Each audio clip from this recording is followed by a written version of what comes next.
Louis C.K. independently releasing 4th of July. Okay, I can't. We have to see this. I think I talked about this earlier. There are people who recognize that corporations engage in PR and like, you know, branding and whitewashing of like horrible people. Like we saw it best represented in the Andrew Cuomo saga, where like directly people that were involved in like the Time's Up movement were working with Andrew Cuomo on like silencing victims of Andrew Cuomo. And, you know, PR people like the Pete Buttigieg lady, what was her, the flag? Oh, Liz Smith. Yeah, Liz Smith was like directly in contact and was like verbatim telling what MSNBC, what talking points were supposed to be. And a lot of people recognize that. A lot of people that are like, mainstream media kind of understand that, and there's a level of skepticism that they have for mainstream media doing that all the time, but they can never apply that to like the Joe Rogan experience. For some reason they can't think that like Joe could be possibly doing a similar thing when he has like Louis C.K. on. Say what you want, but Louis C.K. is one of the goats of comedy. First of all, Louis C.K. was very funny, very, very funny, but before he got canceled for understandable reasons, because he was like trying to jerk off to every young female comic that he had ever went on stage with indiscriminately. Even before then, he had reached the peak of his career. I remember seeing him at, the Forum. I saw him at the Forum and it was so bad. Like he was so bad. This was before like all this shit popped off. So this is your story about how you actually disliked Louis C.K. before he got canceled. No, I mean, of course, who wasn't a fan of Louis C.K.? I feel like he was like always.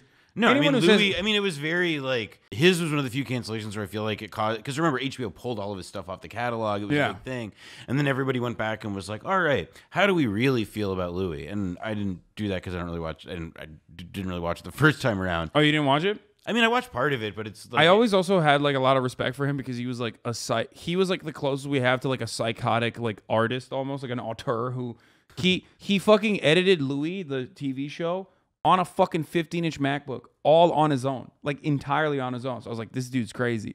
I think it was pretty funny. I mean, I think he was funny. I think to me, what it feels like all this stuff is sort of done is put it in question about like, all right, well, like one, why I guess was the stuff that people found so funny and like his insights and being like an awkward middle-aged guy or whatever. Like his is like the canonical case of like, how do people process that somebody who makes this kind of thing is like, you know, it turns out in his private life different from what the art portrays him as or whatever. But yeah, I mean, half the shit he joked about, he did in real life. Yeah, exactly. But that's like kind of that's really fucked up. I mean, that's like half of all novelists, though. It's like you want to separate the art from the artist, but like Louis C.K. certainly wasn't. You know what I mean?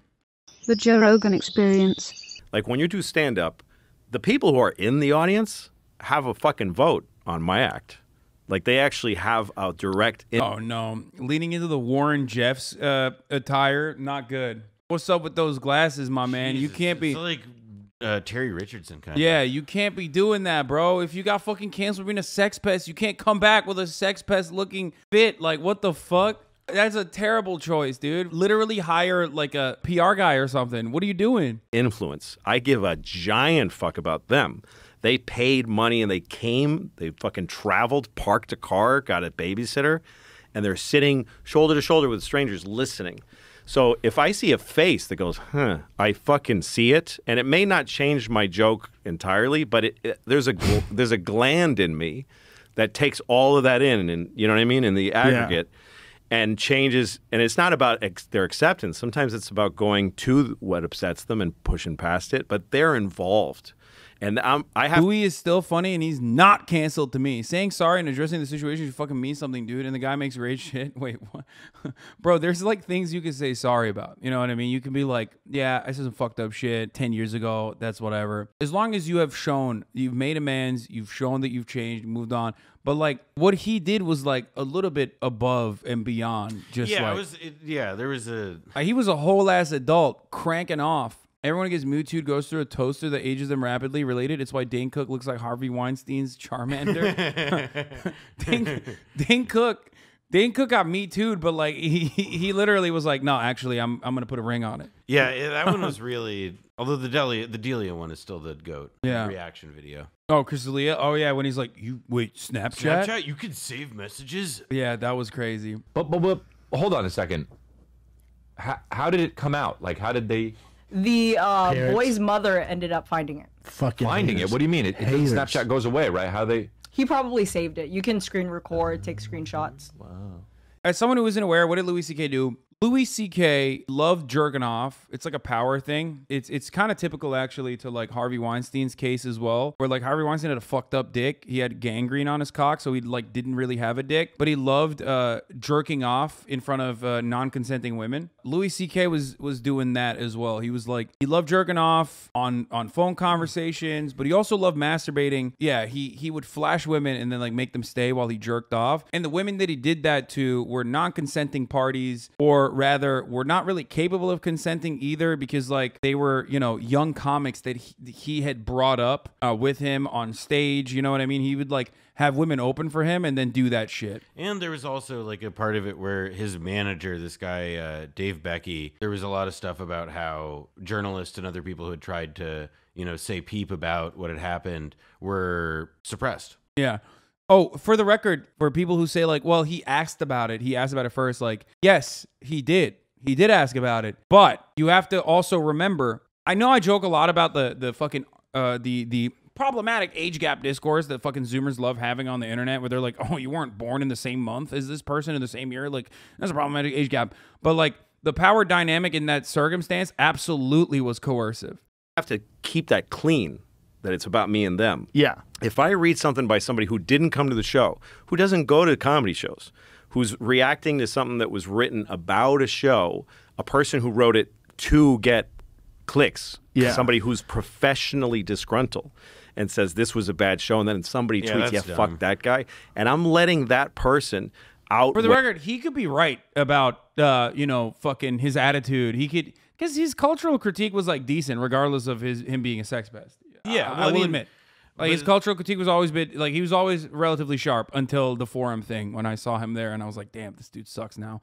So he might actually have a sharp take on this that's good, that goes beyond like, I've been scorned by the mob. Right. Well, I mean, like, he's not a dumbass, and I think it's like pretty clear that, you know, he knows what, like, he's also, as a guy who has received probably more good press in his life than anybody else, you know, like in a similar position, like favorable New Yorker profiles and all this stuff. Like, he does know that like people are not on the internet necessarily, and even like, you know, quote unquote clickbait people are necessarily on the internet to be professionally disgruntled. It feels though what he's responding to, and I imagine is definitely part of his critique now, is that like, yeah, social media makes everybody progress professionally disgruntled, and that's how he's describing this hypothetical about how people respond to his work via Twitter or whatever. Yeah.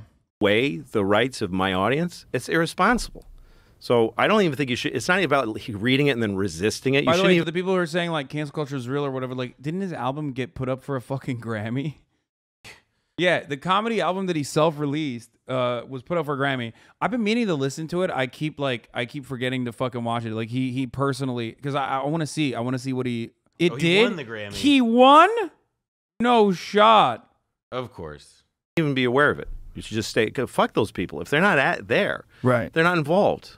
I couldn't agree more. And I think that it's also, it'll change the way you do comedy if you take that, if you internalize that shit. Yeah. If you're picturing the jokes you're telling to this audience, going out into the world, and what are they going to say about it? And again, in a world that it's a sport to get upset. Yeah. It's a like the thing about this as a comedian in the like increasingly online age, he's not wrong about I can't believe I'm saying this because this is like such a bad look, but he's not wrong. Like the way you make jokes, because I tell my chat this all the time because they get like super fucking bent about comics and like their bits and whatever. And it's like, you have to understand, comedians can only get better by doing a certain, by doing one thing, and that's it. And what that one thing is go out and try your material in as many fucking rooms as possible and see and read the room and see how they react to it. There's no other way to develop a stand-up set. You just can't do it. You have to go out and participate. And the issue in that situation is that when you are doing that, and some of your bits are going to be bad, especially if you're like diving into tricky territory, which, you know, a lot of good comedians will always do, especially because like that kind of cultural commentary can be very sharp and very funny if he fucking nails it. But if it's bad, if it's off, if the delivery is not there, then it's all of a sudden really fucking bad. Because the difference between like a person not being able to deliver the adequate performance and a person being able to do so is like the difference between someone coming across as racist and someone coming across as very funny. Context and nuance in that circumstance will greatly change the way that this joke is received. So if people watch you do that and they catch you slipping, they catch you testing out a material that's not going to be good, that you never intended to hit like a larger audience, and then they want to cancel you over it, then yeah, you don't understand how the art form works. And you're kind of like bringing it to a much larger audience and using it against people. This isn't just for Louis C.K., obviously. And it certainly does not pertain to Louis C.K.'s like sexual transgressions, his past as a sex pest. I'm specifically talking about comedy in general. So I think his analysis in that circumstance is adequate, even if he is the worst person to deliver that. On the It's Joe a Rogan soothing, experience. fun sport. And I have no problem with it. They can play that game together. And that's fine. But if you let it actually change, if you actually take it in, Right. it's not, and they don't mean it. None of these people mean it. It's Right. just a momentary, yeah, fuck him, and then they move on to something else. They're not invested in it. You said something to me once that I tell people all the time. You said that Twitter's just talk, but it's written down. So it like seems like it's more than just talk, because people always talk. Like, That's oh, right. that fucking sucked, or oh, he's a piece of shit. That's they, right. They say things like that normally. It's normal, but you're not aware of it. That's right. It's a normal thing that It's people even do. healthy Yeah. as Fuck's talk. that This is guy? something that my ex-girlfriend who's very close to me still, Blanche Gardin, she's a French comedian. And she's very big in France. She's huge there. And she had a bit that I can't remember. It was in French, and about that Twitter, that there used to be talk. And talk is air. It goes out. People say, that guy fucking sucks. Just to each other. Right. And it's gone. They don't have to mean it, But then it's committed to the Library of Congress.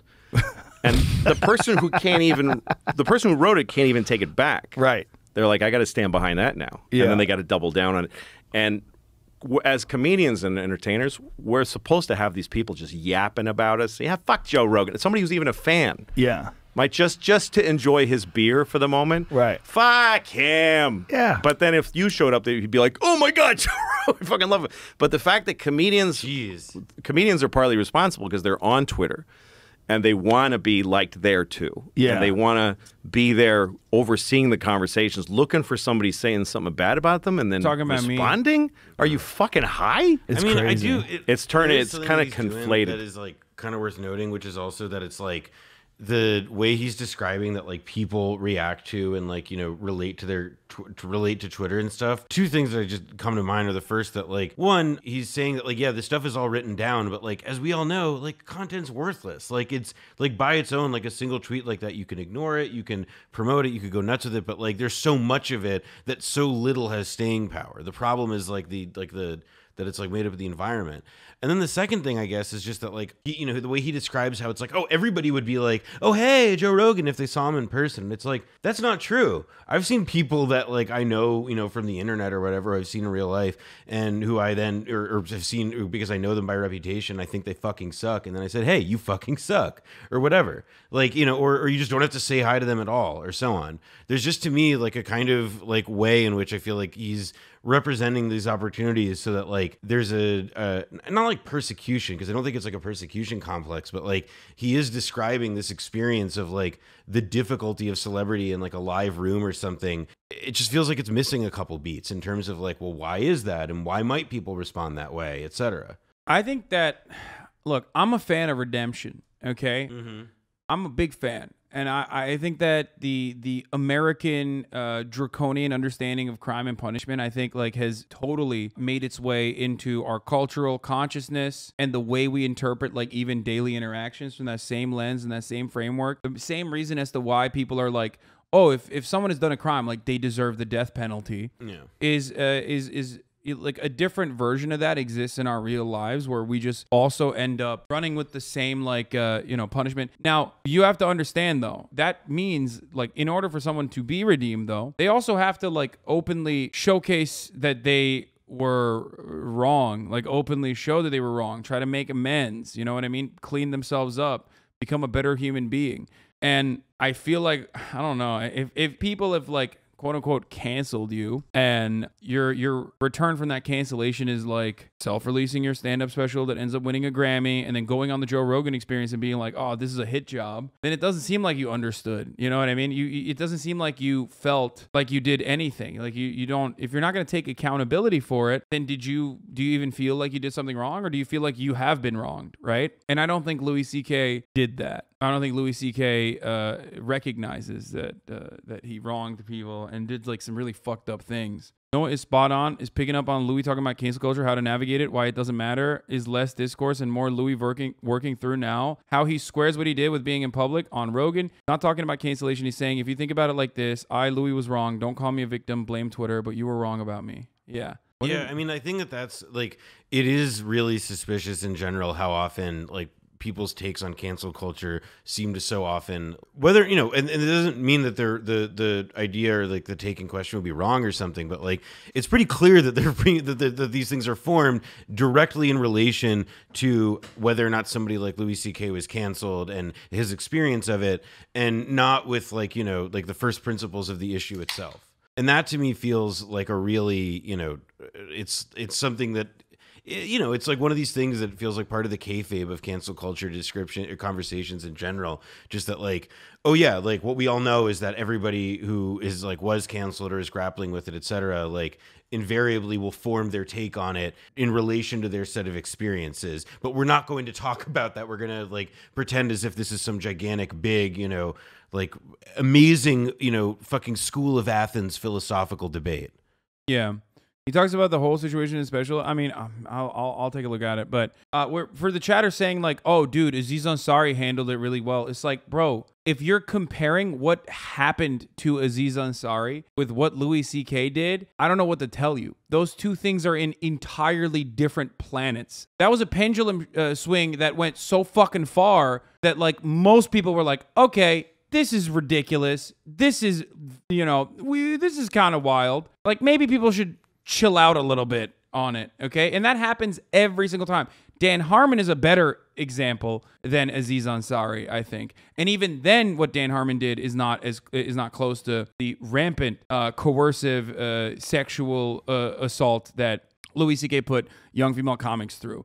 Like Aziz Ansari is just a fucking weird, nerdy guy who became fucking famous and went on a date with someone who didn't like the date. That person themselves openly mentioned that they consented to it.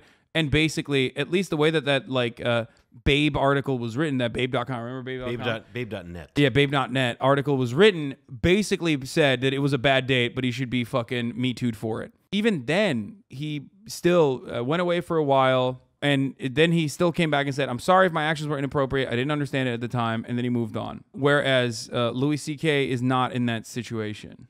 Yeah, Dan Harmon basically power played a lower level writer in his producer/writer's room. But the reason why I was mentioning Dan Harmon was because this is some real 2017 Yeah, shit. I was about to say, this is like a blast from the past. Yeah, We're talking about Me Too, like at the height of Me Too. This is like 4 or 5 years ago, damn. Yeah. Dan Harmon apologized, and I think it was like considered one of the most like adequate apologies. Like the victim he herself apologized on a podcast. Yeah, the victim herself. I remember like people. I mean, it was like, you know, I don't think like apologies don't deserve to be gassed up in general, but it was like a good example of also like how to do it in a way that draws attention appropriately, but without doing it clearly for the purpose of making the person give it feel better. Things, I think Twitter it's not. I don't think that anybody on Twitter means anything they say. I don't believe that I don't think a single tweet is really sincere. Folks. It's just a calculation of what's this going to do, and it's based in fear and hope, which are both dumb things. But it's not. I mean, there's truth to that too, which is a fucked up part. Like, one thing I talk about regularly on this broadcast, maybe it's because I'm so fucking fed up with internet, because I'm so on the internet all the time, because I'm so accessible. But one thing I regularly talk about is the narcissism of people who weaponize social justice to center the conversation around themselves. Yes. People do this all the time for clicks as well.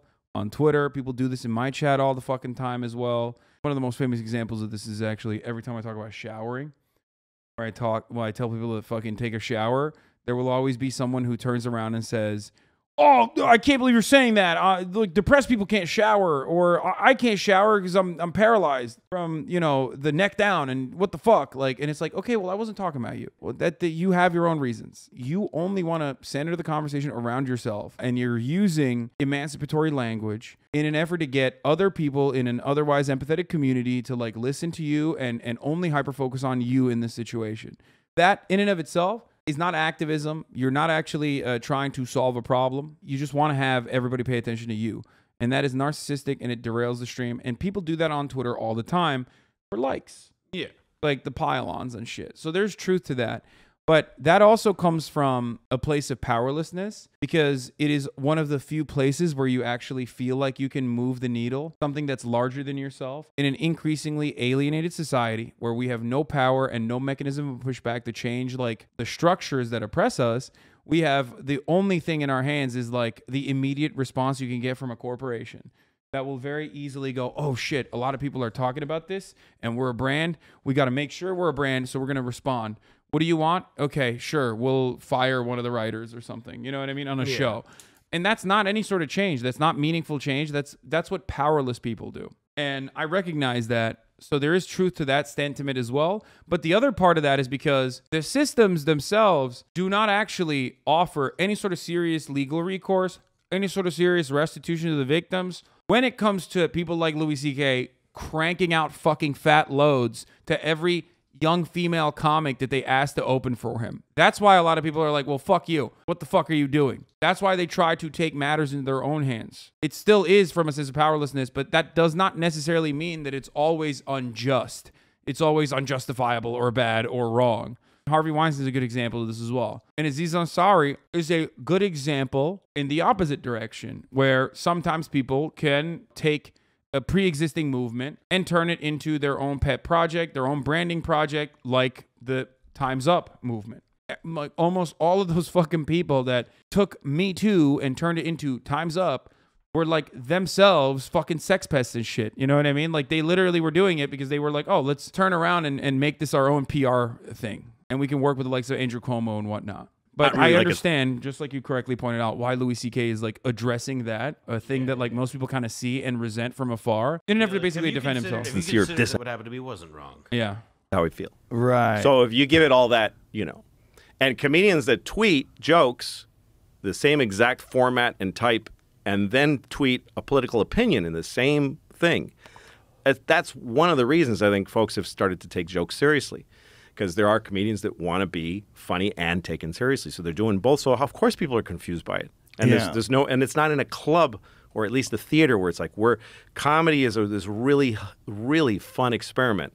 Just for this one night, we're not going to worry about offending each other. We're not going to worry about what's right or wrong. We're just going to talk shit. Yeah. And we're going to go on. And I'm really good at it. I can talk shit like you wouldn't believe. I'm going to astonish you with how much I shouldn't be saying this. Right. That's the game. But if you translated it to text and put it out like a statement, like it's a fucking statement from a senator, yeah, it's just not going to, other people aren't going to take it right. He's not just good at talking shit, he's good at other stuff too. Let's see what he talks about with the independently the Joe Rogan releasing 4th of July. That's a true story, by the way, that I tell. What's wrong or what's right or wrong, like you're jerking. Yeah. It's just jokes, bro, is adequate if you're just talking about just jokes.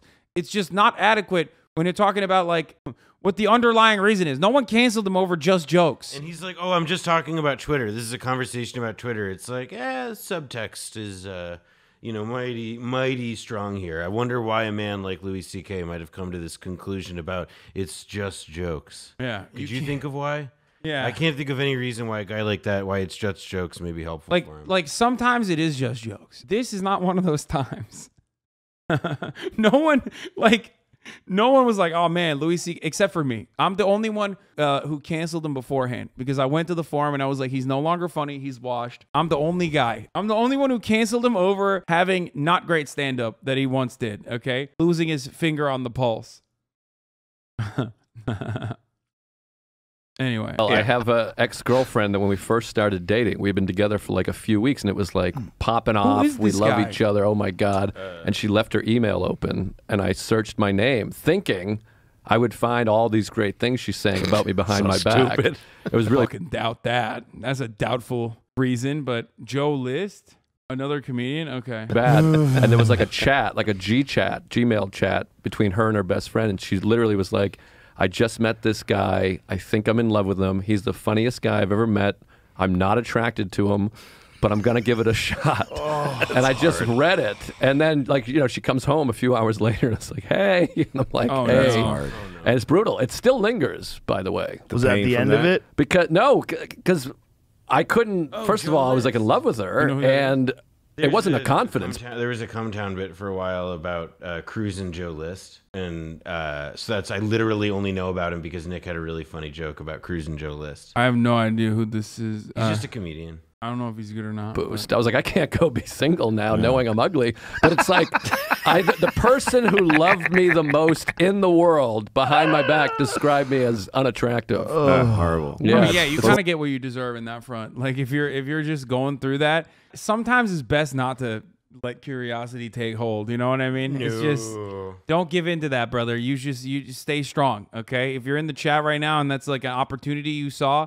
Don't do it. It's never good. It's horrible. It's why I'm behind this mic as much as I can be right now. I'm hideous. It's horrible. That's why we had an easy time writing the movie too, because he has these stories. So he would just tell me stuff like that. And I know from experience what's going to work in a script. I've written them before. I've directed them before. So he would just tell me that, and I'm like, it's going in. That's got to be in here. We had to change the names, of course. It changed the names. Of course. But and so you're releasing it only on your website? Yeah. You're not going to put it out anywhere else afterwards? I mean, we'll see, but right now the best mouth to drink in the interest is the website. It just comes right to us. We did a big theatrical run it was also, in the though. theaters Did very well. Yeah, for a month, and it was killing. Really? Yeah, it was like AMC theaters and Regal and a few theaters. What they do if they don't give you a full run, they just go, you can have every city for one night. Like at 7 o'clock on a Wednesday, we were in 70 screens across the country. Wow. And they all sold out and doubled. We were in a lot of cities. We were like in 3 theaters. I'm low-key surprised that Netflix won't buy this. Like, why not? They literally like they love Dave Chappelle. I mean, not that like Dave Chappelle's transphobia is like entirely different, but I mean, it does. It's also it does show. I think he's also, before he was ever canceled, it should be remembered. Like Louis C.K. was self-releasing and selling stuff. Like he made and produced his own show, Horace and Pete, and like they only did one series of it.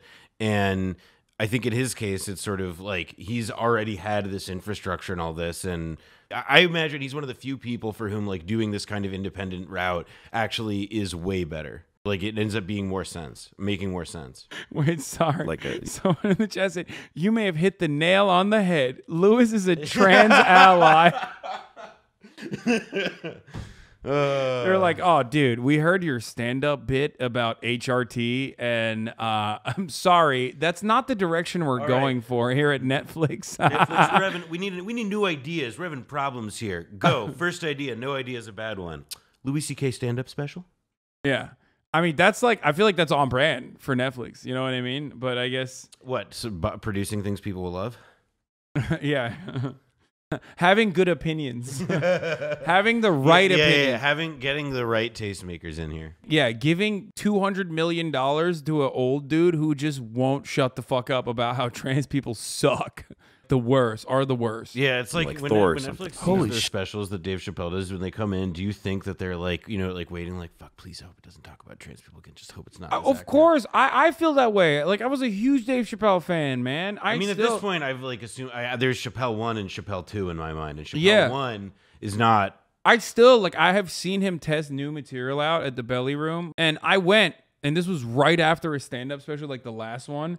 And I went there thinking, okay, like this has to be all new material. Let's see if he switches direction. Like, let's see if he actually, and it's going to be his worst because it's like right after a special. So obviously it's all new material. And I hope that he's going to not talk about like trans people. And he just got fucking hammered and was just smoking lung darts, screeching about fucking trans teenagers, dude, nonstop. It was so brutal. It was like, ugh, it was just like so sad to see this dude just rant about trans teenagers. Like he was so hurt by the school, like when he went back to his school, and I guess like the queer teenagers at the fucking art school that he like, the art high school that he went to, were like, why the fuck are you doing this? And they were very upset. I think that he has a really, really high sense of himself, right? He thinks that he is doing something that is righteous. Like, I think he truly believes that in his mind, he's following a righteous cause by like sticking it to the LGBT community who's had it far too good for far too long. And some of that resentment or some of that frustration comes from being a black man who feels cast aside by the same crowds. Some of that comes from the anger and resentment of being like a straight black man who is still very much, no matter which circle you fucking go to, even in like liberal woke circles, like still considered to be like the natural enemy. Even leftist people, or not leftist people, like even progressive circles